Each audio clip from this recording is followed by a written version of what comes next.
Lors d'une réception somptueuse sur la Côte d'Azur, le compositeur de musique de film, Auguste Dubois, lance un défi à toute femme capable de le toucher par la musique. Quand Clémence Leroy, une employée de service, effleure le piano, tout bascule.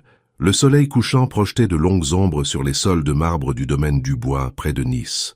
La grande demeure, avec ses colonnes imposantes et ses jardins s'étendant à perte de vue, se dressait comme un monument à l'ancienne fortune de la grande bourgeoisie française et aux succès artistiques modernes. Auguste Dubois ajusta son nœud papillon noir devant le miroir antique. À 33 ans, il était le compositeur le plus en vue de l'industrie cinématographique française. Ses yeux bleus perçants reflétaient un homme qui possédait tout, sauf l'amour. « Encore une fête, encore une perte de temps », marmonna-t-il. Son assistant, Marc, frappa à la porte. « Les invités arrivent, monsieur Dubois. » Auguste soupira. « Dis-moi encore pourquoi j'organise ça. Parce que votre nouvelle bande originale vient d'atteindre la première place des classements et le studio a insisté pour une célébration. » Le jardin se remplissait déjà de l'élite de la société niçoise, producteurs en costumes onéreux, actrices espérant des rôles et investisseurs cherchant à soutenir son prochain projet. Les flûtes de champagne en cristal tintaient sous les guirlandes lumineuses, tandis que des serveurs en gants blancs portaient des plateaux d'argent remplis d'amuse-gueules. Dans la cuisine, le personnel de traiteur travaillait frénétiquement. Parmi eux se trouvait Clémence Leroy, une nouvelle employée d'une agence d'intérim locale. À 28 ans, ses 12 yeux bruns recelaient une force tranquille et ses mains se mouvaient avec une grâce surprenante alors qu'elle arrangeait les desserts. « Vous êtes nouvelle, » dit Marthe, la gouvernante en chef. « N'oubliez pas, restez invisible. Monsieur Dubois n'aime pas que le personnel se mêle aux invités. » Clémence hocha la tête, mais son regard se posa sur la fenêtre donnant sur la réception dans le jardin. Elle avait lu des articles sur Auguste Dubois dans des magazines. Sa musique l'avait aidé à traverser ses jours les plus sombres. « Leroy, apportez ces flûtes de champagne au salon principal, » ordonna Marthe. Clémence porta le plateau avec précaution. En traversant le grand hall, elle s'arrêta. Il était là, un magnifique piano Steinway, scintillant sous des lumières douces. Ses doigts la démangeaient de le toucher. Un instant, elle fut de retour au Conservatoire de Paris, ses mains dansant sur les touches, son avenir radieux, avant que sa mère ne tombe malade, avant que les factures ne s'accumulent, avant qu'elle ne doive choisir entre ses rêves et la survie. « Que faites-vous » La voix perçante de Marthe rompit l'enchantement. « En route !» De retour à la fête, Auguste faisait ses tours, serrant des mains, recevant les félicitations. Chaque sourire lui semblait plus forcé que le précédent. « Auguste, chérie !» appela Sophie Desjardins, son ex-fiancée et fille d'un dirigeant de studio. « La musique pour le nouveau film de mon père est divine. Tu t'es surpassé. »« Merci », dit-il sèchement, prenant un autre verre de champagne à un serveur qui passait. Sophie se pencha plus près. Tout le monde se demande quand le grand Auguste Dubois va enfin se caser. Troisième fiançailles rompues en 5 ans, la presse à scandale se régale. « Peut-être que j'attends quelqu'un qui aime la musique plus que l'argent », répondit-il froidement. De l'autre côté de la pièce, Clémence servait des boissons, les yeux baissés. Elle ne put s'empêcher d'entendre les conversations sur Auguste, son talent, sa fortune, sa série de relations ratées. Les magazines People l'appelaient « le maestro sans muse ». La nuit s'étirait. L'alcool coulait à flots, et les rires devenaient plus forts. Auguste sentit le vide familier grandir en lui. Ces gens ne se souciaient pas de la musique, ils se souciaient de ce que sa musique pouvait leur apporter. Il monta les marches de la petite scène où le quatuor à cordes avait joué. Les musiciens se turent. « Merci à tous d'être venus », dit Auguste, sa voix portant à travers le jardin. « On me dit que je devrais être reconnaissant de mon succès, et je le suis. Mais parfois je me demande si l'un d'entre vous entend vraiment la musique. » Un rire nerveux parcourut la foule. Auguste désigna les portes-fenêtres ouvertes où son précieux Steinway était visible. « Ce piano appartenait à ma grand-mère. Elle m'a appris que la musique n'est pas seulement des notes sur une page, c'est ce qui se passe dans l'espace entre les notes, l'âme. » Il leva son verre. « J'ai eu assez de relations vides pour une vie entière. Alors voici un défi. Si une femme ici peut s'asseoir à ce Steinway et jouer quelque chose que je n'ai jamais entendu auparavant, quelque chose qui me fait ressentir, je l'épouserai sur le champ. » La foule éclata de rire, prenant cela pour une blague. « Oh, Auguste, toujours aussi dramatique !» cria quelqu'un. Auguste sourit amèrement. « Je suis sérieux. Des preneuses !» Les femmes se regardèrent nerveusement. La plupart d'entre elles savaient à peine jouer au clair de la lune. En arrière-plan, Clémence se figea. Son plateau de verre vide trembla légèrement. « Personne ?» Auguste rit. « Je le pensais. La musique est un travail acharné. c'est plus facile d'épouser le musicien. Alors qu'il descendait de la scène, une voix douce se fit entendre. Puis-je essayer? La foule s'écarta. Clémence se tenait là dans son uniforme noir, les mains jointes devant elle. Marthe haleta. « Clémence, retournez à la cuisine immédiatement. » Auguste haussa un sourcil. « Non, attendez. » Il regarda Clémence avec curiosité. « Vous voulez jouer ?» Clémence soutint son regard fermement. « Oui, monsieur, si cela ne vous dérange pas. » Un murmure se répandit dans la foule. Quelqu'un ricana. « Eh bien, ça devrait être divertissant, » dit Sophie bruyamment. Auguste fit un geste vers la maison. « Le piano est à vous, mademoiselle ?» Leroy. Clémence Leroy. Clémence traversa les portes-fenêtres, la foule la suivant. Auguste se tenait près du piano, les bras croisés, un sourire amusé sur le visage. Elle s'assit, ferma les yeux un instant et posa ses mains sur les touches. Les premières notes furent douces, hésitantes. Puis, elles prirent de l'ampleur, se transformant en une mélodie qui semblait surgir d'un lieu profond et oublié. Ce n'était pas du classique, pas du jazz, rien qui portait un nom. C'était de la douleur, de l'espoir et du souvenir tout à la fois. La pièce devint silencieuse. Le sourire d'Auguste s'estompa. Ses bras tombèrent le long de son corps. Quand Clémence eut fini, elle garda les yeux sur les touches. Le silence s'étira, lourd de quelque chose que personne ne pouvait nommer. Finalement, Auguste parla, sa voix à peine un murmure. Qu'était-ce? Clémence se leva. Juste quelque chose que j'ai composé. Je l'appelle « Ce qui reste ». Où avez-vous étudié? Demanda-t-il. Au Conservatoire de Paris, pendant un temps. La foule bourdonna de surprise. Auguste s'approcha. Pourquoi travaillez-vous comme employé de service? Clémence releva le menton. Parce que la vie arrive, monsieur Dubois, et parfois, les rêves doivent attendre. Avant qu'Auguste ne puisse répondre, Marthe s'avança en hâte. Je m'excuse de l'interruption, monsieur Dubois. Cela ne se reproduira plus. Non, dit Auguste fermement. Pas besoin de s'excuser. Il se tourna vers Clémence. Merci, mademoiselle Leroy. C'était inattendu. Clémence hocha la tête et suivit Marthe vers la cuisine, laissant Auguste près du piano perdu dans ses pensées. Alors, la voix de Sophie rompit sa rêverie. On commence à planifier le mariage. Elle rit d'une voix perçante. Auguste ne répondit pas.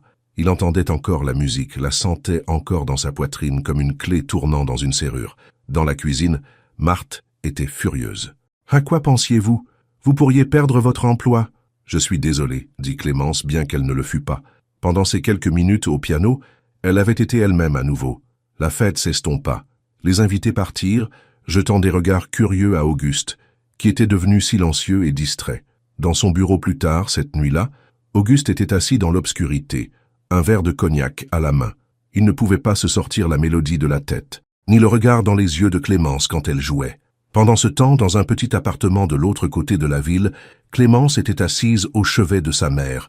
Gisèle Leroy dormait, sa respiration difficile. « J'ai joué aujourd'hui, maman », chuchota Clémence tenant la main frêle de sa mère. « J'ai joué comme tu m'as toujours dit de le faire, avec mon cœur. » Elle pensa au visage d'Auguste Dubois quand elle eut fini de jouer.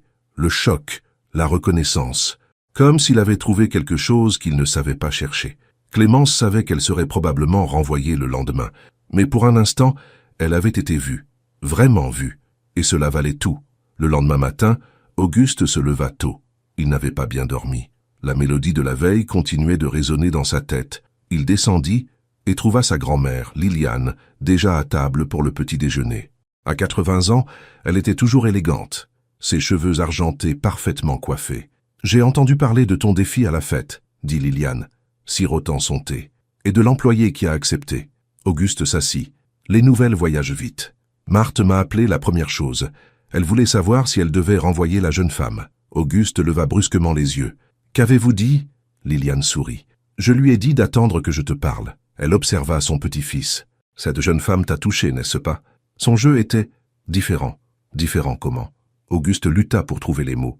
Honnête, brute, comme si elle ne jouait pour personne d'autre qu'elle-même. Liliane hocha la tête. C'est rare. La plupart des gens jouent pour impressionner, pas pour s'exprimer.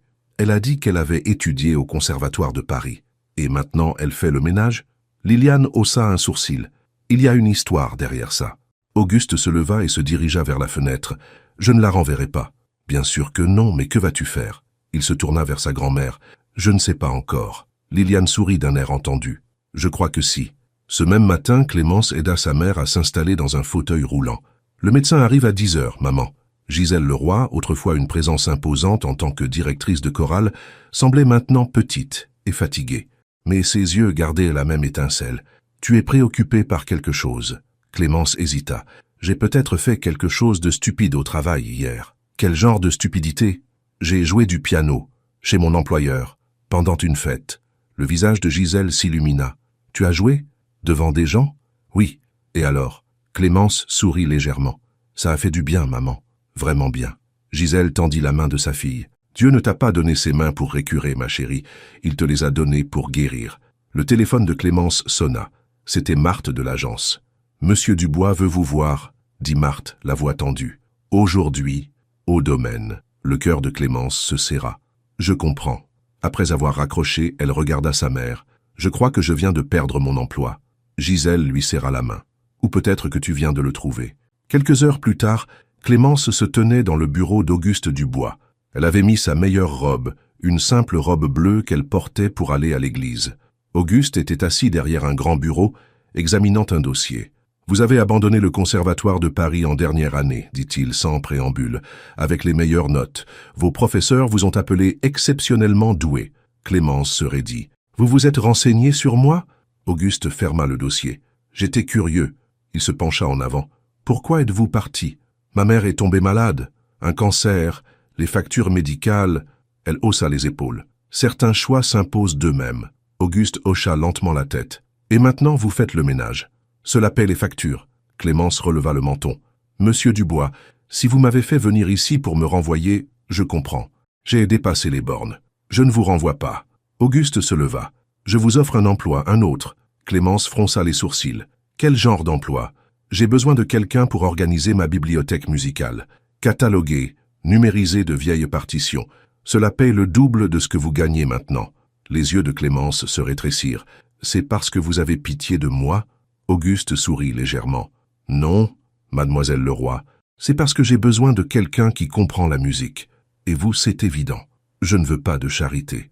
Ce n'est pas de la charité, c'est une opportunité. » Auguste contourna le bureau. « Vous pouvez travailler avec des horaires flexibles, prendre soin de votre mère. » Clémence hésita. « L'argent aiderait pour les factures médicales. Et être à nouveau entouré de musique ? Je vais y réfléchir, dit-elle finalement.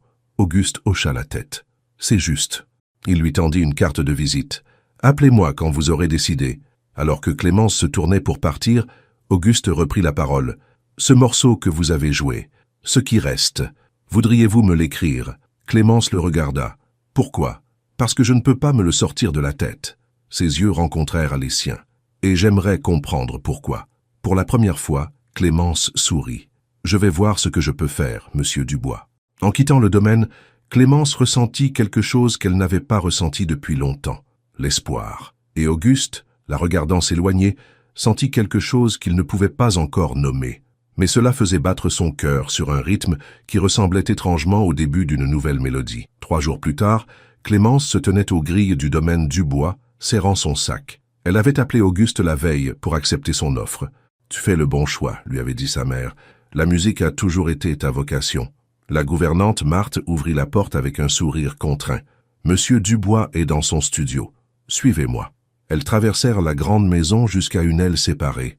Marthe frappa à une grande porte en bois. « Entrez !» appela Auguste. Le studio était époustouflant. Des fenêtres du sol au plafond donnèrent sur le jardin. Un système audio dernier cri tapissait un mur. Au centre se trouvait un grand piano à queue noire. Des étagères de récompenses scintillaient à la lumière du matin. Auguste était à son bureau, des écouteurs autour du cou. Il sourit en voyant Clémence. « Mademoiselle Leroy, bienvenue. » Marthe sortit, refermant la porte derrière elle. « C'est un sacré espace de travail, » dit Clémence, regardant autour d'elle. « Là où la magie opère, où est censé opérer. » Auguste se leva. « Je n'ai rien écrit de bon depuis des mois. » Il la conduisit dans une pièce encombrée attenante au studio principal. « C'est ce que j'ai besoin d'organiser. 30 ans de composition de ma grand-mère, plus les miennes. Des piles de partitions, de vieux disques et des disques durs numériques remplissaient l'espace. « C'est le chaos, » admit Auguste. « Pensez-vous pouvoir gérer cela ?» Clémence retroussa ses manches. « Je commence tout de suite. » Au fil des jours, Clémence établit une routine. Elle arrivait tôt, passait la matinée à trier la collection musicale d'Auguste, prenait une pause pour s'occuper de sa mère, puis revenait pour l'après-midi. Auguste composait souvent, ou essayait. Elle entendait sa frustration à travers le mur alors qu'il jouait les mêmes phrases encore et encore. Un matin, Clémence trouva un dossier étiqueté « Liliane Dubois, œuvres inédites ». À l'intérieur se trouvèrent des compositions manuscrites, jaunies par le temps, mais remplies de mélodies magnifiques et complexes. Elle ne put résister. Elle prit les feuilles et s'installa au piano dans un coin de son bureau, et commença à jouer doucement. La porte s'ouvrit. Auguste se tenait là, une étrange expression sur le visage. Clémence se leva d'un bond. « Je suis désolé. Je n'aurais pas dû... » « Non, s'il vous plaît. » Auguste s'approcha. « C'est la musique de ma grand-mère. Personne ne l'a jouée depuis des années. C'est magnifique. Elle l'a écrite pendant la guerre, pendant que mon grand-père était outre-mer. » Auguste s'assit sur le banc. Elle ne l'a jamais publiée. Elle disait que c'était trop personnel. Clémence s'assit à côté de lui. « La musique est toujours personnelle. C'est ce qui la rend puissante. » Auguste la regarda. « Vous y croyez vraiment, n'est-ce pas ? » « Bien sûr. Pourquoi ferions-nous cela autrement ?» Les doigts de Clémence effleurèrent les touches. « Quand je joue, je n'essaie d'impressionner personne. Je parle juste la seule langue qui ait jamais eu de sens pour moi. » Auguste resta silencieux un instant. Je ressentais cela avant les studios, les délais et les attentes. Qu'est-ce qui a changé? Le succès. Il rit sans humour. Il s'avère qu'il est plus facile d'écrire des tubes que d'écrire la vérité. Clémence secoua la tête. La chanson que j'ai jouée à votre fête n'était pas spéciale parce qu'elle était originale. Elle était spéciale parce qu'elle était honnête. Leurs regards se croisèrent. Quelque chose changea dans l'air entre eux. Auguste s'éclaircit la gorge. « Je devrais retourner travailler. » Il se leva. « Mais merci de me l'avoir rappelé. » Ce soir-là, alors que Clémence s'apprêtait à partir, elle entendit de la musique provenant du studio principal. Non pas la répétition frustrée des jours précédents, mais quelque chose de fluide et naturel. Elle s'arrêta à la porte, écoutant. C'était une nouvelle mélodie, mais avec des échos de ce qu'elle avait joué à la fête. C'était comme si Auguste avait repris son thème et construit quelque chose de plus grand autour, quelque chose à la fois familier et nouveau. Elle sourit à elle-même et partit tranquillement. Le lendemain, Auguste était différent, plus concentré, moins frustré. « J'ai fait des progrès hier, lui dit-il, pour la première fois depuis des mois. J'ai entendu, c'était magnifique. » Il la regarda avec curiosité. « Que devrait faire la musique, selon vous, Clémence ?» Elle y réfléchit. « Vous faire vous sentir moins seule. » Auguste hocha lentement la tête. « C'est exactement ça. » Plus tard, cette semaine-là, Liliane Dubois vint en visite. Clémence cataloguait des enregistrements lorsque l'élégante femme âgée apparut à sa porte. « Alors vous êtes la pianiste dont mon petit-fils ne cesse de parler. » Clémence se leva rapidement. « Madame Dubois, c'est un honneur. » Liliane fit un signe de la main. « Appelez-moi Liliane, ma chère. Puis-je » Elle désigna le piano. « Bien sûr. » Liliane s'assit, ses doigts se déplaçant sur les touches, avec une force surprenante pour une femme de son âge. La mélodie était enjouée, légère. « Auguste me dit que vous étiez au Conservatoire de Paris. »« Oui, madame. Jusqu'à ce que ma mère tombe malade. » Liliane hocha la tête. « La famille passe avant tout, je respecte cela. » Elle regarda Clémence attentivement. « Vous savez, j'étais pianiste de concert avant de me marier. J'ai joué dans toute l'Europe. Cela a dû être incroyable. Ça l'était. Mais ensuite, j'ai rencontré Richard Dubois, et la musique est devenue quelque chose de différent. » Liliane sourit au souvenir. « Au lieu de jouer pour des publics, je jouais par amour. » Elle se leva. « Vous avez fait quelque chose de remarquable, mademoiselle Leroy. Vous avez rappelé à mon petit-fils pourquoi il a commencé à composer. Je ne crois pas avoir fait quoi que ce soit de spécial. C'est là que vous vous trompez. » Liliane lui tapota la main. « J'étais la seule femme dans cette maison à comprendre que la musique ne se souciait pas de la couleur de votre peau. Maintenant, vous êtes la deuxième. » Après le départ de Liliane, Auguste trouva Clémence toujours plongée dans les paroles de la vieille femme. « Ma grand-mère vous apprécie, dit-il. Elle n'apprécie pas beaucoup de gens. Elle est remarquable. Elle l'est. » Auguste hésita. « Clémence, j'ai une faveur à vous demander. Le studio organise un dîner la semaine prochaine pour des investisseurs. Voudriez-vous venir? En tant qu'invité, pas en tant que personnel. » Clémence cligna des yeux de surprise. « Oh, pourquoi? Parce que j'apprécie votre opinion et parce que vous pourriez apprécier une soirée. » Elle pensa à sa mère, aux factures médicales qui s'accumulaient toujours, à la différence entre être l'employé d'Auguste et être son invité. « Je devrais organiser des soins pour ma mère. Je peux vous aider avec ça? » « Non. » Clémence secoua fermement la tête. « C'est ma responsabilité. » Auguste hocha la tête. « Je comprends. Mais l'invitation tient toujours. » Cette nuit-là, Clémence en discuta avec sa mère. « Tu devrais y aller, insista Gisèle. Madame Durand, ma voisine, peut rester avec moi. C'est juste un dîner d'affaires, maman. Gisèle haussa un sourcil. Vraiment? La façon dont tu parles de cet homme. C'est mon patron. Gisèle sourit d'un air entendu. Et le ciel est juste bleu. Le soir du dîner arriva. Clémence portait sa seule robe élégante, une simple robe noire qu'elle avait achetée pour un récital il y a des années. Alors que la voiture d'Auguste s'arrêtait devant son immeuble, elle sentit un battement de nerfs. Auguste sortit, beau dans un costume sur mesure. Il s'arrêta net en la voyant. « Vous êtes magnifique, dit-il doucement. C'est juste une vieille robe. Ce n'est pas la robe. » Ses yeux rencontrèrent les siens. « C'est vous. » Le restaurant était l'endroit le plus chic que Clémence eût jamais vu. Des lustres en cristal pendèrent du plafond. Des hommes en costumes coûteux et des femmes parées de bijoux étincelants remplissèrent le salon privé. « Auguste, chérie !» Sophie Desjardins apparut, superbe dans une robe rouge. Son sourire faiblit quand elle vit Clémence. « Et qui est-ce ?»« Clémence Leroy, mon archiviste musical. » La main d'Auguste se posa légèrement sur le dos de Clémence. « Clémence, voici Sophie Desjardins. »« L'ex-fiancée, » dit Sophie avec un sourire contraint. Bien que « ex » soit un mot si dur, n'est-ce pas, Auguste? Tout au long du dîner, Clémence se sentit mal à l'aise. La conversation tournait autour de l'argent, des relations et de la politique des studios. Sophie n'arrêtait pas de toucher le bras d'Auguste, riant trop fort à ses commentaires. « Alors, Clémence, » dit Maximilien Fournier, un dirigeant de studio, « Auguste me dit que vous êtes une excellente pianiste. »« Je joue un peu, » dit-elle modestement. « Plus qu'un peu, » corrigea Auguste. Clémence était au Conservatoire de Paris. Sophie haussa un sourcil. « Et maintenant, vous classez les partitions d'Auguste. C'est un sacré changement de carrière. » Avant que Clémence ne puisse répondre, Maximilien prit la parole. « Le restaurant a un piano dans la salle à manger principale. Peut-être pourriez-vous nous jouer quelque chose après le dîner ?» Clémence regarda Auguste, qui semblait mal à l'aise. « Je ne pense pas. En fait, » interrompit Clémence, « j'adorerais. » Après le dîner, ils se dirigèrent vers la salle à manger principale. Le maître d'hôtel conduisit Clémence à un magnifique piano blanc dans le coin. Alors qu'elle s'asseyait, Clémence ressentit un moment de panique. Ces gens n'étaient pas ses amis. Ils la jugeaient, la mettaient à l'épreuve. Elle ferma les yeux et pensa à sa mère, au visage d'Auguste quand il l'avait entendu jouer pour la première fois, aux paroles de Liliane sur le fait de jouer par amour. Ses doigts trouvèrent les touches et elle commença à jouer. Pas les pièces classiques virtuoses qu'elle avait apprises au conservatoire, mais quelque chose de simple et de sincère. La mélodie qu'elle avait jouée à la soirée d'Auguste, mais plus étoffée maintenant, plus développée. Quand elle eut fini, la salle fut silencieuse, puis les applaudissements éclatèrent, pas seulement de leur table, mais de tout le restaurant. Auguste la regardait avec une expression qu'elle ne parvenait pas à déchiffrer. Fierté? Admiration? Quelque chose de plus? C'était la mélodie préférée de ma mère, expliqua-t-elle alors qu'ils rentraient de chez eux. Je travaille dessus depuis des années. C'est extraordinaire. Auguste la regarda. Vous êtes extraordinaire. Devant son appartement, il la raccompagna jusqu'à la porte. Merci d'être venu ce soir, dit-il. Je sais que ce n'était pas facile. Vos amis sont intéressants. Auguste rit. Ce ne sont pas mes amis. Ce sont des relations d'affaires. Il devint sérieux.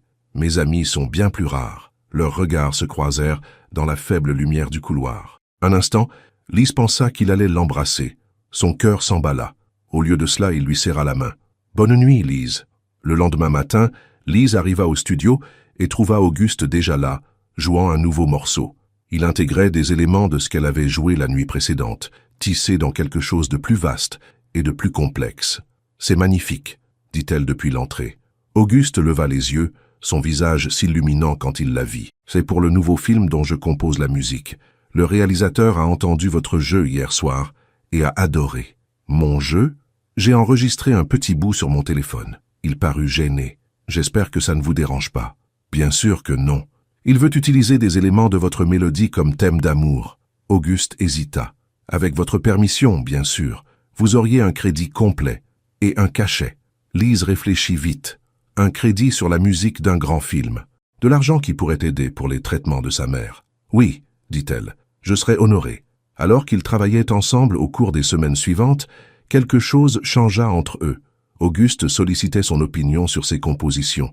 Ils jouaient ensemble, improvisant et riant de leurs erreurs. Un soir, alors que le soleil couchant peignait le studio d'or, Auguste lui parla de sa mère. « Les médecins disent que le nouveau traitement fonctionne, » lui dit Lise. « Elle reprend des forces. J'aimerais la rencontrer un jour. » Lise sourit. « Ça lui ferait plaisir. Elle écoute votre musique tout le temps. Ma grand-mère veut la rencontrer aussi. Elle a suggéré un dîner au domaine. C'est très gentil, mais... Pas de mais, l'interrompit Auguste doucement. Dites simplement oui. Ainsi, par un doux dimanche soir, Gisèle Durand vint dîner au domaine de Montaigne. Elle était assise dans son fauteuil roulant, la tête haute, chaque centimètre la chef de chœur qu'elle avait été autrefois. Solange l'apprécia immédiatement. « J'entends dire que vous avez une sacrée voix, Madame Durand, et j'entends dire que vous avez un sacré talent, Madame de Montaigne. » Les deux femmes âgées échangèrent des regards complices, comme si elles partageaient un secret. Après le dîner, ils se dirigèrent vers le salon de musique. Auguste s'assit au piano, jouant doucement tandis que les autres discutaient. « Jouez quelque chose avec Lise », suggéra Solange. Auguste regarda Lise. « On y va ?» Ensemble, ils s'assirent au piano. Sans discuter, ils commencèrent à jouer, leurs mains se mouvant en parfaite synchronisation. La mélodie grandit entre eux, ni l'un ni l'autre ne menant ou ne suivant, juste créant ensemble. Quand ils eurent fini, Gisèle avait les larmes aux yeux. « C'est ce que la musique est censée être », dit-elle, « une conversation entre les âmes. » Plus tard, alors qu'Auguste aidait Gisèle à monter en voiture, elle lui serra la main. « Vous êtes bon pour ma fille », dit-elle doucement. Elle sourit de nouveau. Auguste les regarda s'éloigner, sentant une chaleur dans sa poitrine qu'il n'avait pas ressentie depuis des années. Le lendemain, Lise ne vint pas au studio. Auguste appela, inquiet, mais n'eut pas de réponse. L'après-midi, il était assez inquiet pour se rendre à son appartement. Il frappa à la porte, le cœur battant. Une voisine passa la tête. « Si vous cherchez Lise, elle est à l'hôpital Saint-Antoine. Sa mère a eu une aggravation de son état la nuit dernière. » Auguste les trouva dans la salle d'attente des soins intensifs.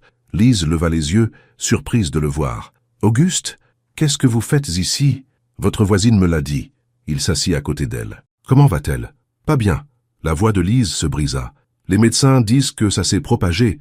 Ils font ce qu'ils peuvent, mais... » Sans réfléchir, Auguste la serra dans ses bras.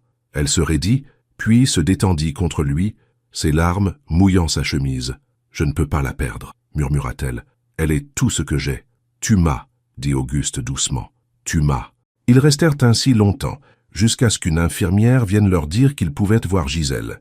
Auguste attendit dehors pendant que Lise entrait. Des heures passèrent. Auguste fit des appels, fit livrer à manger, annula des rendez-vous. Quand Lise émergea enfin, ses yeux étaient rouges mais secs. « Elle est stable, pour l'instant. Laissez-moi vous ramener.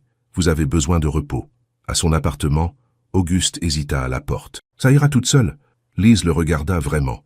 L'inquiétude dans ses yeux, la façon dont il avait tout laissé tomber pour être avec elle. « Reste, » dit-elle. « Juste un petit moment. » Ils s'assirent sur son petit canapé, parlant doucement. De sa mère, de musique, de rêves mis de côté. « Quand j'étais petite, » dit Lise, « ma mère m'enregistrait quand je jouais. Elle a des boîtes de cassettes quelque part. J'adorerais les écouter un jour. » Lise sourit, fatiguée. « C'est affreux. Mais elle les a gardées quand même, parce qu'elle croyait en toi. Oui, même quand j'ai cessé de croire en moi. » Auguste lui prit la main. « Je crois en toi aussi. » Leurs regards se croisèrent. Cette fois, il n'y eut aucune hésitation. Auguste se pencha et l'embrassa doucement. Lise sentit quelque chose en elle s'ouvrir, comme une chanson trouvant son refrain. Quand ils s'éloignèrent, Auguste lui toucha le visage. « J'ai voulu faire ça depuis la première fois que je t'ai entendu jouer. Pourquoi ne l'as-tu pas fait? J'avais peur, de ressentir trop, de ne pas être assez. » Lise l'embrassa de nouveau, une promesse dans la pression de ses lèvres. « Tu es assez. » Les jours qui suivirent furent un tourbillon de visites à l'hôpital et de moments calmes ensemble. Auguste réorganisa son emploi du temps pour être avec Lise le plus possible. Il apporta son ordinateur portable à l'hôpital, composant pendant qu'elle était assise avec sa mère. Un après-midi, il trouva Lise dans la chapelle de l'hôpital, pleurant doucement. « Les médecins disent que ce n'est qu'une question de temps, » lui dit-elle. « Quelques semaines, peut-être. » Auguste la serra fort contre lui. « Que puis-je faire? Juste être là. Toujours, promit-il. Cette nuit-là, Auguste ne put pas dormir. Une idée s'était emparée de lui. Il alla à son studio et commença à travailler, la musique coulant de ses doigts comme une prière. Le lendemain matin, il arriva à l'hôpital avec son ordinateur portable et une petite enceinte. « Je veux jouer quelque chose pour ta mère, » dit-il à Lise. Un nouveau morceau. Dans la chambre de Gisèle, Auguste installa l'enceinte. La musique commença doucement. La mélodie de Lise entrelacée avec quelque chose de nouveau. Elle se développa lentement, comme une histoire racontée note par note. Joie et chagrin, espoir et douleur, tout dansant ensemble. Les yeux de Gisèle s'ouvrirent. Elle sourit faiblement. « C'est la musique de ma fille. »« Et la mienne, » dit Auguste, prenant la main de Lise. « Nous l'avons écrite ensemble. »« Bien. » La voix de Gisèle était à peine un murmure. La musique a besoin de partenaires. Après une semaine de veille, Lise s'endormit dans la chaise de l'hôpital. Auguste la couvrit de sa veste et sortit pour appeler sa grand-mère. « Comment vont-elles » demanda Solange. « Gisèle tient bon, Lise est épuisée. »« Et toi, mon cher ?» Auguste soupira. « Je suis amoureux d'elle, mamie. »« Je sais. » La voix de Solange était chaleureuse. « Le lui as-tu dit ?»« Pas encore. Ça ne semble pas être le bon moment. » Il n'y a jamais de moment parfait pour l'amour, Auguste. Juste des personnes parfaites. Quand il retourna dans la chambre, Lise était éveillée, regardant son téléphone. « Qu'est-ce qui ne va pas ?» demanda-t-il, voyant son expression. « Ce sont les créanciers, les factures médicales. » Elle secoua la tête. « Je ne sais pas comment je vais pouvoir les payer. » Auguste s'assit à côté d'elle. « Laisse-moi t'aider. »« Je ne peux pas te demander ça. »« Tu ne demandes pas, j'offre. » Il lui prit les mains. « Lise, quand tu es entrée dans ma vie, tu y as ramené la musique. Laisse-moi faire ça pour toi, pour ta mère. » Lise le regarda, les larmes lui remplissant les yeux. « Pourquoi? Pourquoi ferais-tu ça? »« Parce que je t'aime. » Les mots restèrent suspendus dans l'air entre eux, simples et vrais. Le souffle de Lise se coupa. « Auguste, tu n'as pas à dire quoi que ce soit. Je voulais juste que tu le saches. » Mais Lise secoua la tête, un léger sourire perçant à travers ses larmes. « Je t'aime aussi. Je crois que c'est le cas depuis cette première nuit au piano. » Auguste la serra fort contre lui, son cœur débordant. Au milieu du chagrin, ils s'étaient retrouvés. Dans l'espace entre les notes, ils avaient trouvé l'amour. Et même s'ils ne pouvaient savoir ce que l'avenir leur réservait, pour l'instant, ils avaient ce moment, cette harmonie parfaite. Dans son lit d'hôpital, Gisèle les regarda avec un sourire paisible. Sa fille avait retrouvé sa chanson, et cette fois, elle n'aurait pas à la jouer seule. 2 semaines plus tard, Gisèle Durand s'éteignit paisiblement dans son sommeil. Lise était à ses côtés, lui tenant la main. Auguste se tenait près d'elle, un soutien silencieux. Les obsèques eurent lieu à l'église de Saint-Sulpice, où Gisèle avait dirigé le chœur pendant 20 ans. Les bancs étaient remplis de personnes dont elle avait touché la vie.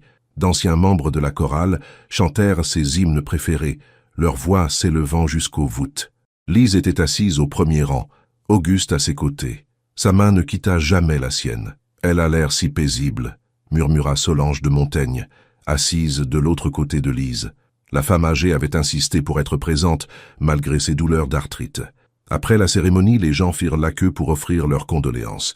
Ils étreignirent Lise, racontèrent des histoires sur sa mère, lui glissèrent des plats mijotés dans les mains. « Ta maman était si fière de toi », dit Madame Dubois, leur voisine. « Elle faisait écouter tes enregistrements du Conservatoire de Paris à quiconque voulait bien écouter. » Au moment où ils retournèrent à l'appartement de Lise, elle était épuisée.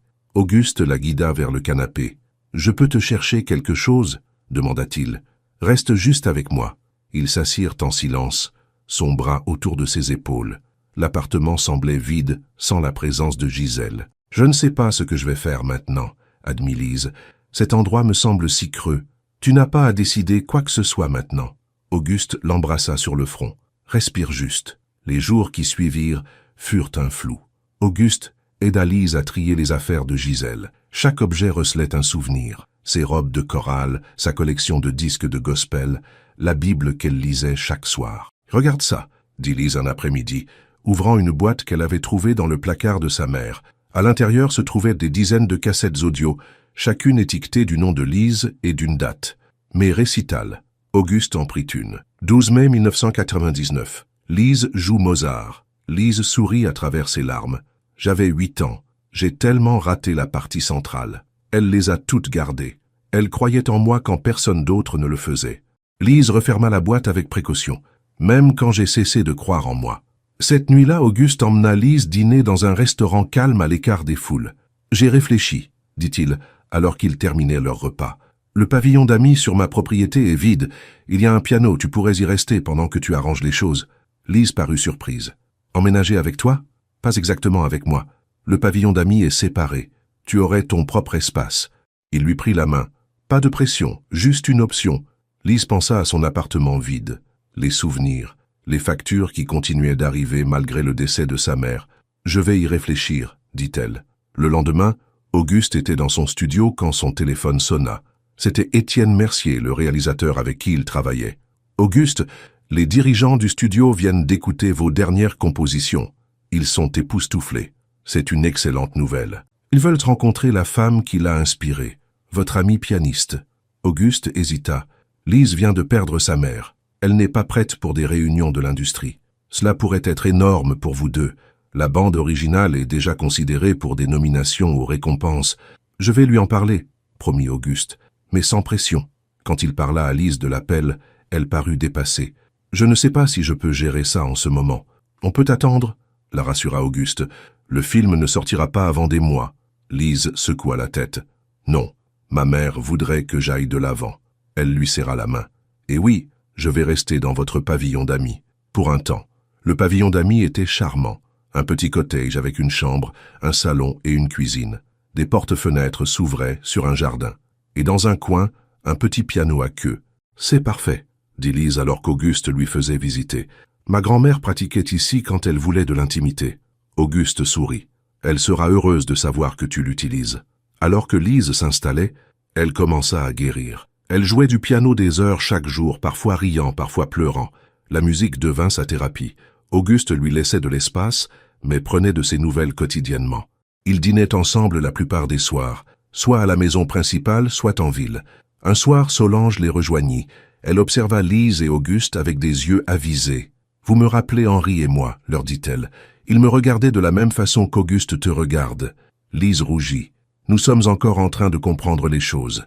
L'amour n'est pas quelque chose qu'on comprend, ma chère. C'est quelque chose dans lequel on tombe, comme une mélodie familière. » Plus tard cette semaine-là, Auguste emmena Lise au studio pour rencontrer Étienne Mercier.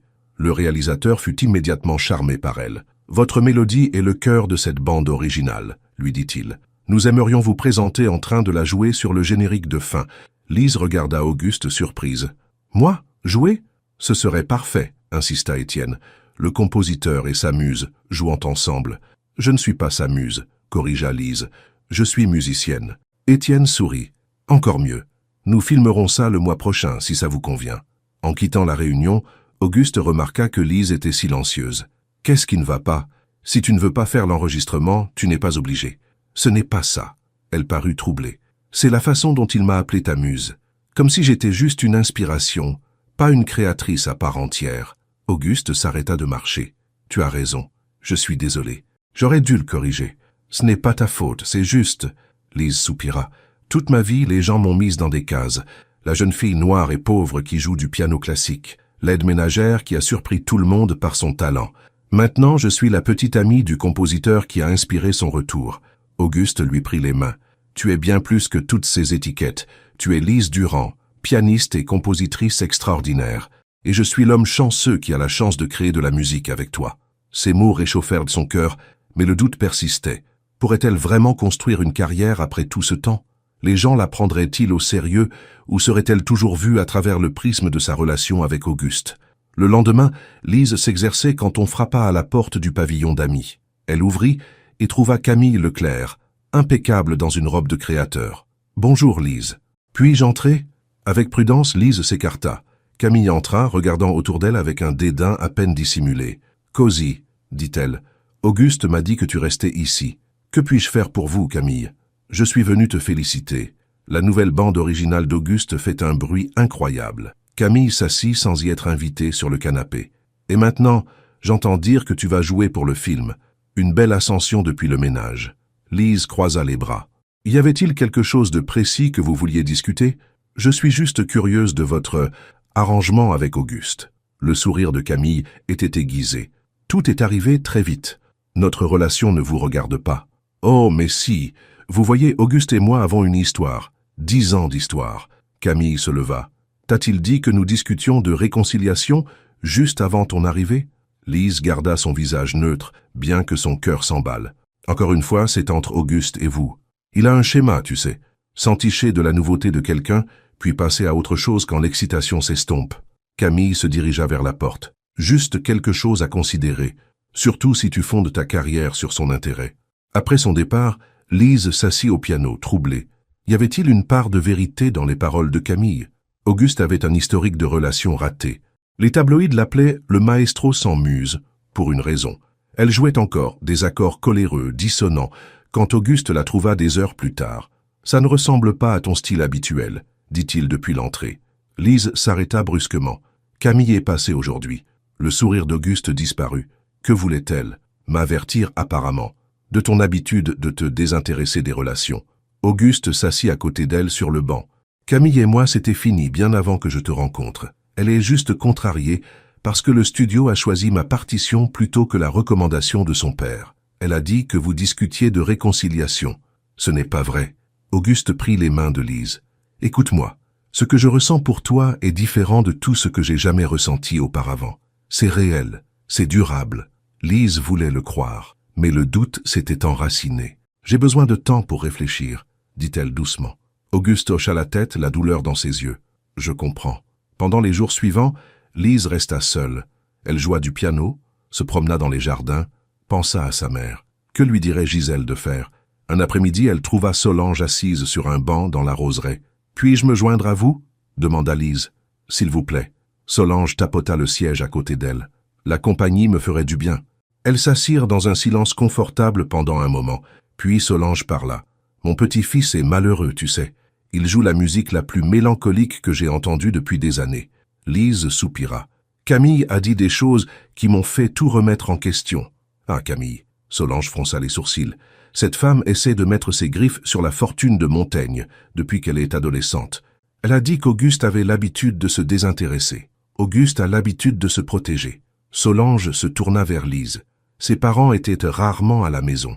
Son père critiquait tout ce qu'il faisait. Il a appris tôt que l'amour était conditionnel. Je ne savais pas ça. Il n'en parle pas. Solange prit la main de Lise. Mais avec toi, il est différent, ouvert, vulnérable. Je ne l'ai pas vu comme ça depuis qu'il était enfant. Lise pensa à la façon dont Auguste la regardait quand elle jouait. Comment il avait tout laissé tomber pour être avec elle pendant la maladie de sa mère. Comment il ne lui avait jamais demandé d'être autre chose qu'elle-même. J'ai peur, admit-elle. Pas seulement d'être blessée, mais de me perdre dans son monde. Alors ne le fais pas.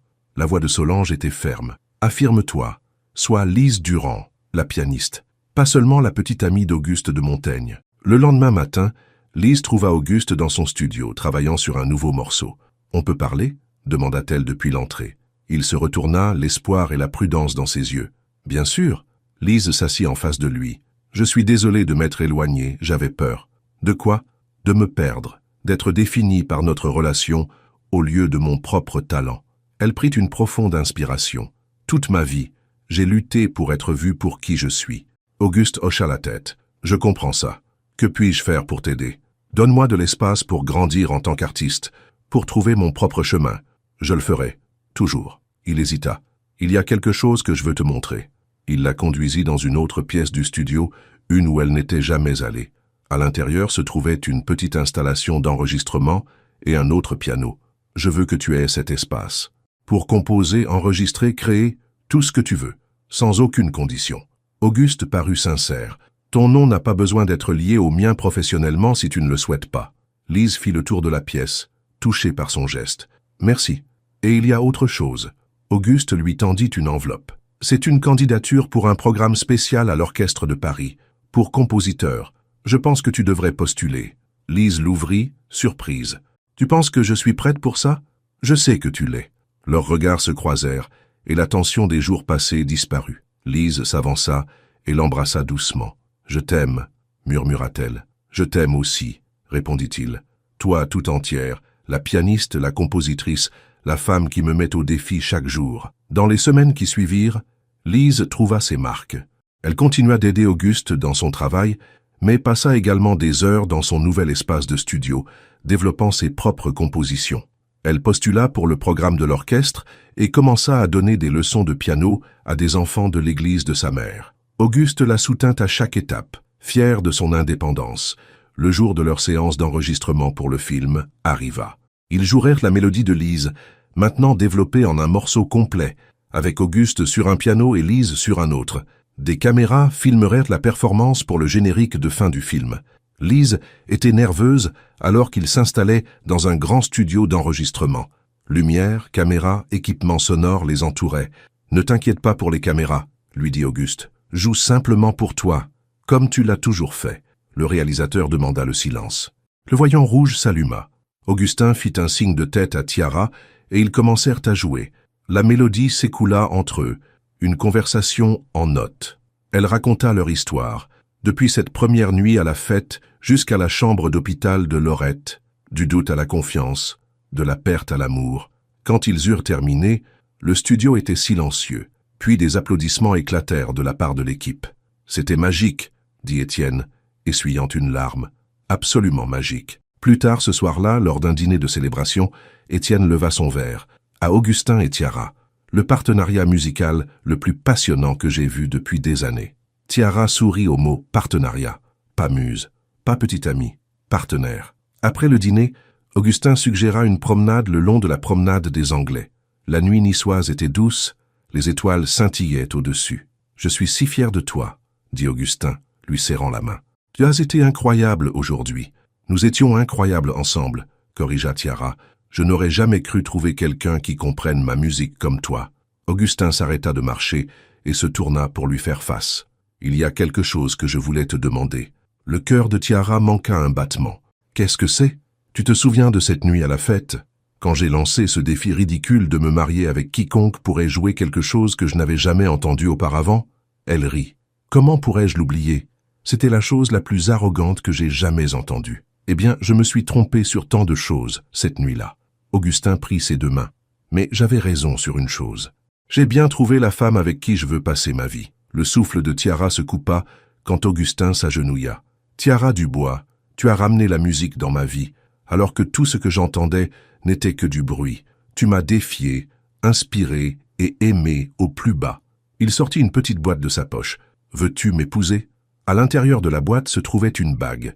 Pas un diamant ostentatoire, mais un anneau d'or, avec de petites notes de musique gravées tout autour. Les larmes remplirent les yeux de Tiara. « Augustin, tu n'as pas à répondre tout de suite, » dit-il rapidement. « Je sais que c'est tôt, et avec ta mère... »« Oui, » l'interrompit-elle. « Ma réponse est oui. » La joie se répandit sur le visage d'Augustin. Il glissa la bague à son doigt et se leva, la tirant dans ses bras pour un baiser qui ressemblait au début d'une nouvelle chanson. Quand ils se séparèrent enfin, Tiara regarda la bague scintiller au clair de lune. « Elle est parfaite, » dit-elle. « Pas trop ostentatoire. Comme notre amour, » répondit Augustin. « Pas pour le spectacle, juste vrai. » Ils rentrèrent main dans la main, planifiant leur avenir ensemble. Un petit mariage, une lune de miel à Paris où ils pourraient visiter les grandes salles de concert, une vie remplie de musique et d'amour. Mais de retour au domaine, une surprise les attendait. La voiture de Vanessa était garée dans l'allée. « Que fait-elle ici ?» demanda Tiara, la tension revenant dans ses épaules. « Je n'en ai aucune idée. » Augustin fronça les sourcils. « Allons voir. » Ils trouvèrent Vanessa dans la maison principale, en conversation avec Liliane. Quand elle les vit, ses yeux allèrent immédiatement vers la bague au doigt de Tiara. « Eh bien, dit-elle, son sourire n'atteignant pas ses yeux. « Félicitations s'imposent, à ce que je vois. »« Merci, » dit Augustin froidement. « Qu'est-ce qui t'amène ici, Vanessa ?» Vanessa brandit un magazine. En couverture, une photo d'Augustin et Tiara au studio d'enregistrement, jouant ensemble. Le titre disait « Le maître trouve sa muse ». La romance d'Augustin Delacroix, des modestes débuts à la gloire. « Cela est paru aujourd'hui, dit Vanessa.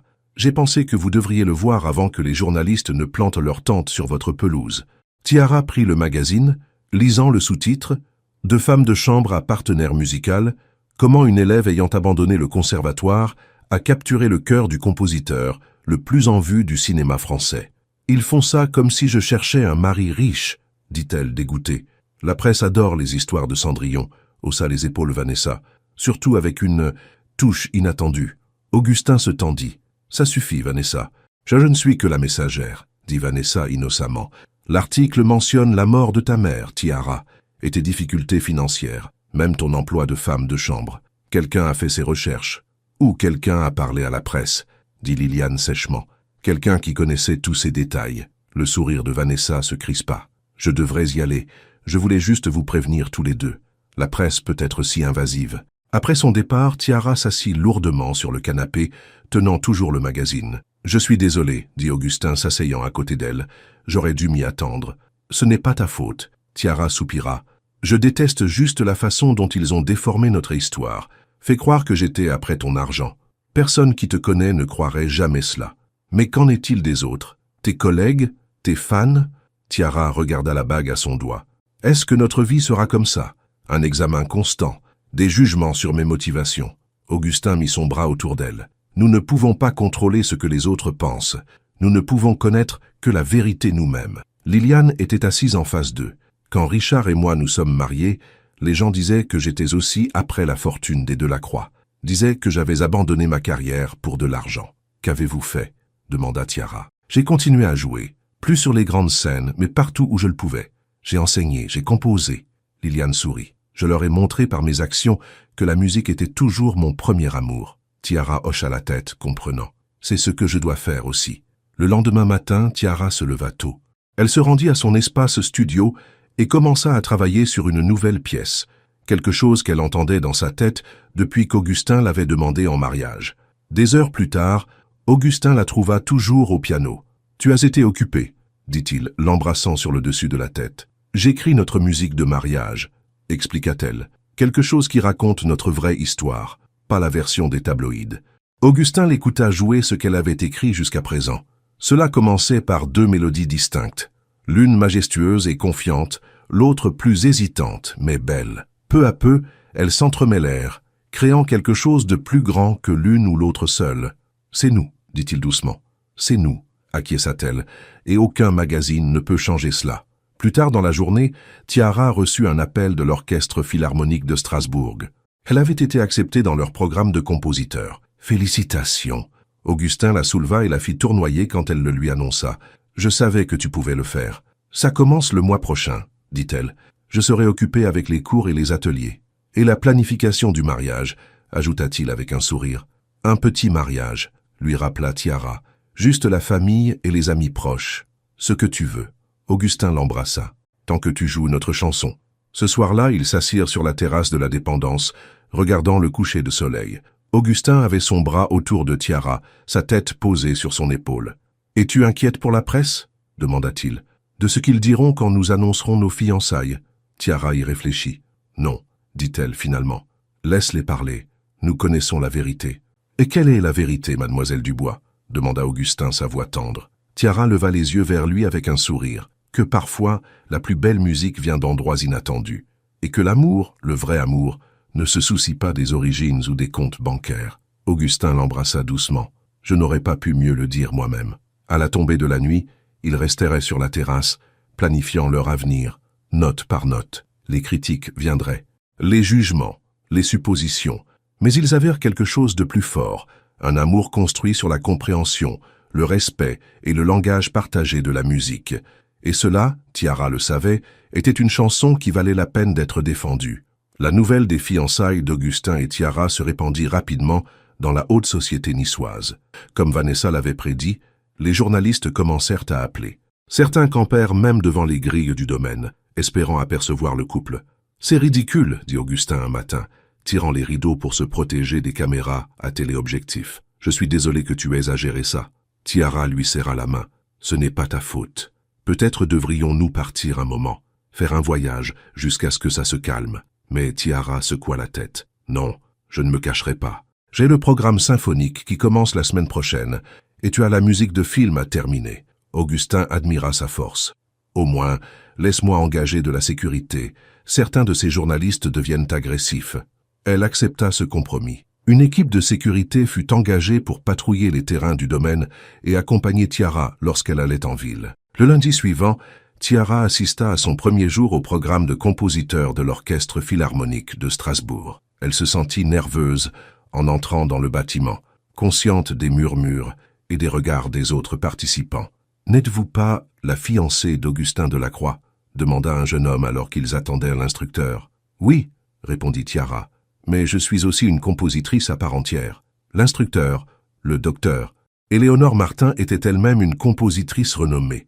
Elle salua chaleureusement chaque étudiant, mais quand elle arriva à Tiara, son sourire se crispa. « Mademoiselle Dubois, votre candidature était intéressante. » Le docteur Martin regarda son presse-papier. « Vous avez quitté le conservatoire avant d'obtenir votre diplôme. »« Oui, en raison de circonstances familiales. Et vous n'avez pas composé professionnellement depuis. »« Pas professionnellement, non.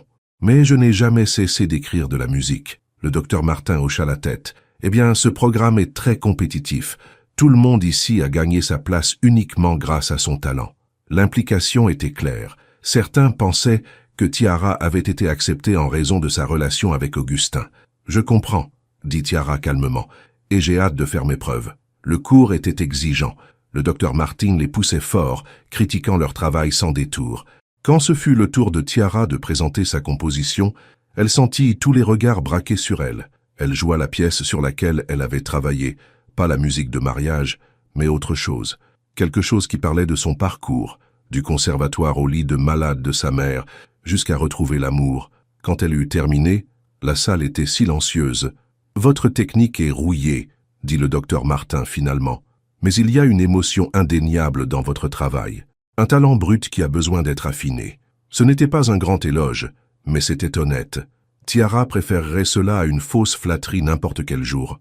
Après le cours, quelques étudiants s'approchèrent d'elle. « C'était magnifique », dit Lise, une violoniste devenue compositrice. « J'ai ressenti chaque note. »« Merci », répondit Tiara, surprise par le compliment sincère. « Certains d'entre nous vont prendre un café », continua Lise. « Voudriez-vous nous joindre ?» Pour la première fois depuis le début du programme, Tiara sentit qu'elle pourrait finalement trouver sa place.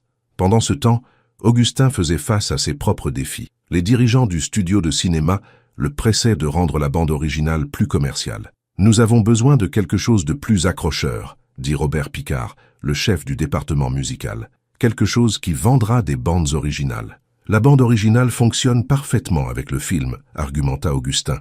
Elle raconte l'histoire. C'est trop artistique. Robert mélangea des papiers. Et tant que nous y sommes, cette mélodie que vous et votre fiancé avez créée, elle est jolie. Mais nous envisageons de faire venir une star de la chanson pour enregistrer une version pour le générique de fin. Augustin se raidit. Ce n'était pas l'accord. Les plans changent. Le marketing pense que cela aidera à toucher un public plus large. L'accord était que Tiara et moi l'interpréterions. Robert soupira. « Écoutez, Augustin, nous savons tous que vous êtes amoureux. C'est une belle histoire, mais c'est du business. » Augustin quitta la réunion furieux. Il appela Étienne Keller, le réalisateur, qui promit de se battre pour le plan original. Mais même Étienne semblait incertain. « Le studio a le dernier mot sur la musique, » admit-il. « Je ferai ce que je peux, mais prépare Tiara à cette éventualité. » Ce soir-là, Augustin annonça la nouvelle à Tiara pendant le dîner. « Ils ne peuvent pas faire ça, » dit-elle, posant sa fourchette. « Nous avons un contrat. » Le contrat a des failles. Augustin passa une main dans ses cheveux. « Je suis tellement désolé, Tiara. J'aurais dû être plus prudent. Ce n'est pas ta faute. » Tiara resta silencieuse un instant. « Peut-être que c'est pour le mieux. Je devrais me concentrer sur mon propre travail de toute façon. »« Non, » dit Augustin fermement. « Nous n'abandonnons pas. Je rencontre mon avocat demain. » Mais Tiara posa sa main sur la sienne. « Augustin, écoute-moi. J'apprécie que tu te battes pour ça, mais j'ai besoin de tenir sur mes propres pieds. Je suis dans ce programme maintenant. Je construis quelque chose pour moi-même. » Augustin la regarda avec admiration. « Tu es incroyable, tu sais ça? J'essaie juste de trouver mon chemin. » Elle sourit. « D'ailleurs, ton travail est trop bon pour être compromis. Ne les laisse pas le gâcher pour des questions de marketing. » Augustin la tira dans ses bras. « T'ai-je dit aujourd'hui à quel point je t'aime? » « Oui, mais ça ne me dérange pas de l'entendre à nouveau. » Alors qu'il s'installait dans un rythme au cours des semaines suivantes, l'attention de la presse s'estompa progressivement. Tiara se jeta dans ses études, s'améliorant rapidement sous la direction exigeante du docteur Martin. Augustin continua de se battre pour sa vision originale de la musique de film. Leurs plans de mariage progressèrent lentement. Ils décidèrent d'une petite cérémonie dans le jardin du domaine de la Croix, avec juste des amis proches et la famille. « Ma mère aurait adoré ça », dit Tiara un soir, alors qu'ils regardaient des arrangements floraux. « Elle sera là en esprit », lui assura Augustin. « Et dans la musique que tu écris pour la cérémonie. » Tiara avait travaillé sur leur pièce de mariage chaque fois qu'elle avait du temps libre. Elle était devenue quelque chose de complexe, mais intime, un véritable reflet de leur relation. Un après-midi, alors que Tiara s'entraînait dans son studio, Liliane vint lui rendre visite. « C'est magnifique », dit la femme âgée depuis l'embrasure de la porte. « C'est pour le mariage ?»« Oui », Tiara sourit. « Voudriez-vous entendre ce que j'ai jusqu'à présent ?» Liliane s'assit à côté d'elle sur le banc pendant que Tiara jouait.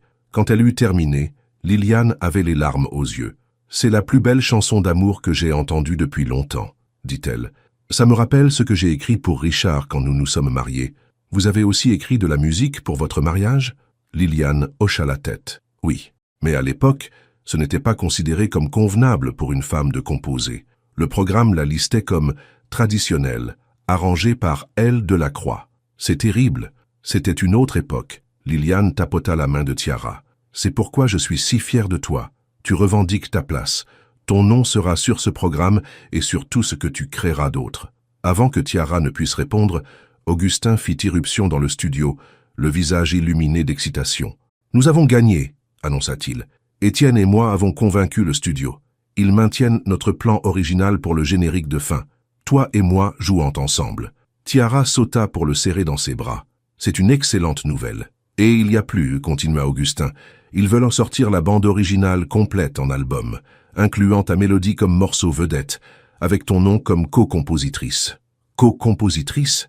Répéta Tiara, stupéfaite. C'est ta musique autant que la mienne, s'est dit Augustin. Tu mérites le crédit. Liliane sourit depuis le banc du piano. Qu'est-ce que je t'ai dit? Ton nom sur le programme.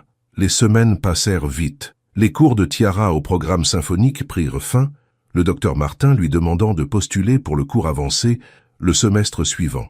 Vous avez montré une croissance remarquable, lui dit l'instructrice. Votre composition finale était exceptionnelle. Merci, dit Tiara touchée par l'éloge. Cela signifie beaucoup venant de vous. Et quoi qu'il en soit, ajouta le docteur Martin, personne ne pense plus que vous êtes ici à cause de votre fiancé. Votre talent parle de lui-même. La date de fin du film approchait. Augustin et Tiara passèrent de longues heures en studio d'enregistrement, perfectionnant leur performance pour le générique de fin. Le tournage lui-même fut une affaire simple, juste eux deux à leur piano, jouant la mélodie qui les avait réunis. « C'est dans la boîte !» cria Étienne après la dernière prise. « Absolument parfait !» Augustin embrassa Tiara là, sur le plateau, sans se soucier des caméras qui continuaient de tourner. « Trouvez-vous une chambre, vous deux ?» rit Étienne. « Gardez-en pour la lune de miel. » Le film terminé et le programme de Tiara achevé, ils purent enfin se concentrer sur leur mariage. Il était prévu pour le premier jour du printemps, dans tout juste 2 semaines. Les invitations avaient été envoyées, une liste restreinte d'amis proches et de collègues. Tiara avait choisi une simple robe ivoire, élégante, mais pas ostentatoire. Augustin avait fait redimensionner la bague de sa grand-mère pour la cérémonie, un bijou de famille que Liliane insistait pour que Tiara ait. Tout se mettait en place, jusqu'à 3 jours avant le mariage, lorsque Tiara reçut une lettre. L'adresse de l'expéditeur fit bondir son cœur. Conservatoire national supérieur de musique et de danse de Paris. Elle l'ouvrit d'une main tremblante. À l'intérieur se trouvait une offre, un programme spécial d'1 an pour terminer son diplôme, avec une bourse d'études complète. « Ils me veulent de retour », murmura-t-elle, s'asseyant lourdement sur le canapé. Après tout ce temps. Quand Augustin rentra ce soir-là, il la trouva tenant toujours la lettre, son expression troublée. « Qu'est-ce qui ne va pas ?» demanda-t-il. « Le conservatoire m'a offert une bourse, pour finir mon diplôme. » Elle lui tendit la lettre. « Je n'aurais jamais cru qu'il me considérerait après toutes ces années. » Augustin la lut rapidement. « C'est incroyable, Tiara. C'est exactement ce que tu mérites. Mais c'est à Paris, pour une année complète. » Elle le regarda avec inquiétude. « Nous nous marions dans 3 jours. » L'illumination se fit sur le visage d'Augustin. « Tu t'inquiètes pour nos projets. Comment puis-je aller à Paris alors que nous commençons tout juste notre vie ensemble, alors que ton travail est ici ?» Augustin s'assit à côté d'elle et lui prit les mains. « Tiara, écoute-moi.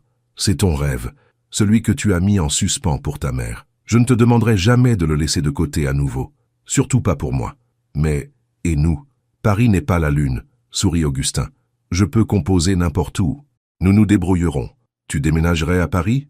Sans hésiter. » Il l'embrassa doucement. « Ma maison est là où tu es. » Les larmes remplirent les yeux de Tiara. « Je t'aime tellement. Je t'aime aussi. Assez pour m'assurer que tu obtiens tout ce dont tu as toujours rêvé. » Augustin essuya une larme sur sa joue. « Maintenant, acceptons-nous cette offre ou pas ?» Tiara hocha la tête, le cœur plein. « Oui, nous l'acceptons. » Le jour du mariage se leva clair et magnifique. Le jardin était transformé avec des roses blanches et des lumières scintillantes. Des chaises étaient disposées en demi-cercle autour d'une arche florale. Au centre, 2 grands pianos se tenaient côte à côte. À l'intérieur de la maison, Tiara se préparait avec l'aide de Lise de son programme, qui était rapidement devenue une amie proche. « Tu es splendide », dit Lise, en attachant le dernier bouton de la robe de Tiara. On frappa à la porte.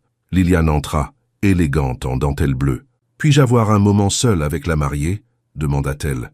Quand Lise partit, Liliane s'approcha de Tiara avec une petite boîte. « J'ai quelque chose pour toi, une tradition dans notre famille. » À l'intérieur se trouvait un délicat collier de perles. « C'est magnifique !» souffla Tiara. « Je l'ai porté à mon mariage.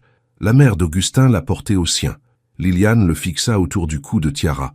Et maintenant, il est à toi. Merci. Tiara serra la femme âgée dans ses bras. Pour tout. Pas besoin de merci, ma chère. Tu as ramené la musique dans cette maison, dans la vie d'Augustin. Les yeux de Liliane brillaient d'émotion. Je n'aurais pas pu mieux choisir pour mon petit-fils si j'avais essayé pendant 100 ans.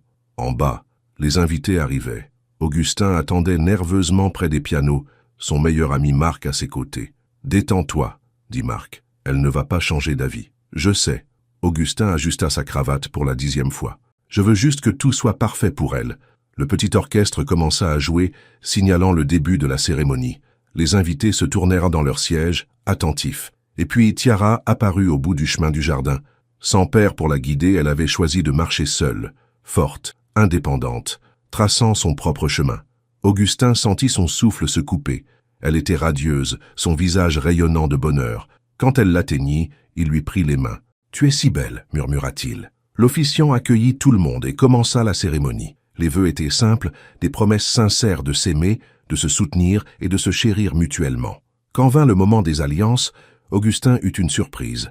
Au lieu de la simple alliance en or qu'ils avaient choisie, il présenta à Tiara une 2e bague, un cercle de diamants qui s'adaptait parfaitement à sa bague de fiançailles. « Quelque chose de nouveau pour accompagner quelque chose d'ancien, » dit-il, faisant un signe de tête vers le collier de sa grand-mère. Après qu'ils furent déclarés mari et femme, Augustin n'embrassa pas immédiatement sa mariée. Au lieu de cela, il la conduisit au piano. « Je crois que nous avons une chanson à jouer, » dit-il. Ensemble, ils s'assirent à leurs instruments. Les invités regardèrent, curieux, tandis que les jeunes mariés commençaient à jouer la pièce que Tiara avait composée pour leur mariage.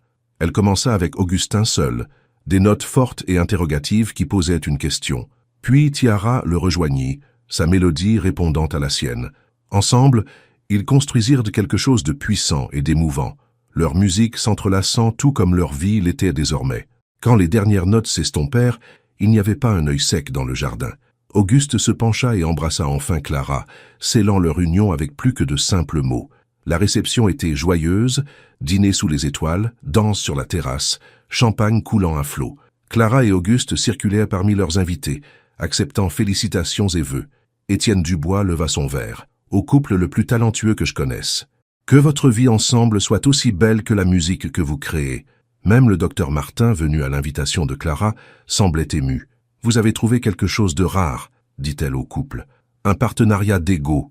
Chérissez-le. » Plus tard, tandis que la célébration se poursuivait, Auguste tira Clara à part. « Heureuse » demanda-t-il. « Plus que je n'aurais jamais cru possible. » Elle toucha son visage. « Merci d'avoir cru en moi. De m'avoir donné l'espace de me trouver tout en m'aimant. Merci d'avoir joué ce soir-là à la fête. » Auguste sourit. « De m'avoir montré ce à quoi ressemble la vraie musique. Cela valait-il le risque? M'épouser à cause d'un pari insensé ?» Auguste rit. « Je ne t'ai pas épousée à cause de ce pari, Clara. Je t'ai épousée parce que tu joues la plus belle musique que j'ai jamais entendue. Une musique qui vient de ton âme. » Il la serra contre lui. « Et parce que, quand tu joues, je comprends enfin ce que ma grand-mère voulait dire en parlant de l'amour comme d'une mélodie familière. Ça me donne le sentiment de rentrer à la maison. » Ils dansèrent sous les étoiles, entourés d'amis et de la musique qui les avait réunis. 3 mois plus tard, ils déménagèrent à Paris. Auguste loua un appartement spacieux près de la Philharmonie de Paris, avec de la place pour 2 pianos et un studio d'enregistrement. Tandis que Clara suivait des cours au Conservatoire national supérieur de musique et de danse de Paris, CNSMDP, Auguste travaillait sur une nouvelle partition de film et commença à donner des masterclass dans une université parisienne. Le film sur lequel ils avaient travaillé ensemble fut salué par la critique. La partition, en particulier leur duo de générique de fin, reçut des éloges particuliers. Les critiques la qualifièrent de fusion parfaite de techniques classiques et d'émotions brutes. Clara s'épanouissait au CNSMDP, renouant avec des professeurs qui se souvenaient de son talent. Cette fois, elle n'avait pas à se soucier des finances ou de la santé de sa mère. Elle pouvait se consacrer entièrement à sa musique. Un soir, tandis que la neige tombait devant les fenêtres de leur appartement, Auguste appela Clara dans le salon. « J'ai quelque chose pour toi », dit-il en lui tendant une enveloppe. À l'intérieur se trouvait une invitation officielle à un concert à la salle Pleyel, avec l'orchestre de Paris. « Nous avons déjà des billets pour ça », dit Clara, confuse. « Regarde le programme. » Clara déplia le papier et haleta. Parmi les pièces à interpréter figurait « Ce qui demeure », suite pour 2 pianos et orchestre, de Clara Dubois-Moreau. « Ma pièce? À la salle Pleyel ?» Elle leva les yeux vers Auguste sous le choc. « Comment? Il se peut que j'ai envoyé un enregistrement au chef d'orchestre. » Auguste sourit. Il a adoré. Il a dit que c'était la composition la plus originale qu'il ait entendue depuis des années. Mais je ne l'ai jamais orchestrée pour... Je sais. C'est pourquoi tu as 3 mois pour la terminer. Il prit ses mains. Tu peux le faire, Clara. Il est temps que le monde entende ta voix. Les larmes emplirent les yeux de Clara. Je ne sais pas quoi dire. Dis oui. Dis que tu me laisseras être dans le public cette fois, à te regarder briller. Clara le serra dans ses bras. Oui. 1000 fois oui. Au cours des 3 mois suivants, Clara travailla sans relâche sur l'orchestration, développant sa mélodie originale en une suite complète. Auguste la soutint à chaque étape, lui apportant du café pendant les nuits tardives, écoutant chaque révision, offrant des suggestions lorsqu'il était sollicité. La nuit du concert arriva. Clara était assise en coulisses, nerveuse mais prête. Auguste lui serra la main avant de prendre place dans le public. « Souviens-toi, » murmura-t-il, « joue pour toi, comme tu le fais toujours. » Le chef d'orchestre présenta la pièce, mentionnant le parcours de Clara d'étudiante au CNSMDP à compositrice prometteuse. Lorsqu'elle monta sur scène pour prendre place au piano, le public l'applaudit chaleureusement. Alors que l'orchestre commençait à jouer sa musique, Clara sentit la présence de sa mère à ses côtés. Elle joua non seulement avec habileté, mais avec son cœur grand ouvert. La mélodie qui n'avait été qu'une expression privée de douleur et d'espoir s'éleva maintenant à travers la salle Pleyel, touchant tous ceux qui l'entendaient. Quand la dernière note s'est estompée, il y eut un moment de silence. Puis le public se leva, applaudissant avec ferveur. Clara regarda la foule de visages et trouva Auguste, debout fièrement, des larmes coulant sur ses joues. À ce moment-là, elle sut que ce n'était que le début de sa carrière, de leur vie ensemble, de toute la musique qu'ils créeraient, séparément et comme un seul. Plus tard, cette nuit-là, de retour dans leur appartement, Auguste ouvrit une bouteille de champagne. « À ton triomphe », trinqua-t-il. « Le premier de beaucoup. » Clara trinqua son verre contre le sien. « À nous, et à la musique que nous n'avons pas encore écrite. » Ils se tinrent près de la fenêtre, regardant les lumières scintillantes de Paris.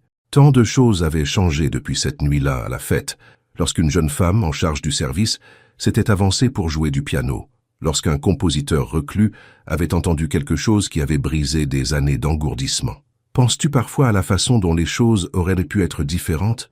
demanda Clara. « Si je n'avais pas joué ce soir-là ?»